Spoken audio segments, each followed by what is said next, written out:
दुसऱ्या दिवशी आवरून झाल्यानंतर आता निघावं म्हणलं. आम्ही चेकआउट करायचं होतं. सचिनने मी सेमच शर्ट घातलं. मग आम्ही निघालो अलिबागला. जाता जाता म्हणलं अलिबाग फिरून जावं. सियाची मस्ती चालली होती. चिव तर झोपली होती त्यावेळेस. एक पायावर पाय टाकून मस्त सिया गाणं एन्जॉय करत होती.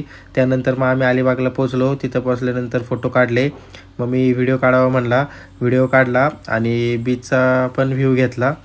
अलिबागचा बीच छान होता पण जरा खराब होता, म्हणजे एवढं पाणी चांगलं नव्हतं तिथलं. नागावचं पाणी तरी खेळण्यासारखं होतं. त्यानंतर आम्ही व्हिडिओ वगैरे घेतले तिथं आणि फोटो पण काढले. फोटो पण छान आले.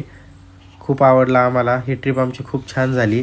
छोटीशीच ट्रिप होती पण खूप मजा आली. सिया आणि चिव गाडीत बसले होते तर त्यांना गाडीत बसून पण फोटो काढले. मग सियाला झोप आली म्हणून मी तिला गाडीत झोपायला गेलो होतो पण ह्यांनी फोटो काढून घेतले. मग सियाची झोप झाल्यानंतर मी आलो कलिंगड आणि मी चना चटपट खाल्लं कारण माझा घसा बसला होता. मग आम्ही परत घरी येण्यासाठी निघालो. येता येता जेवण करायला कुठं थांबलो ते तुम्हाला पुढच्या व्लॉगमध्ये दाखवतो.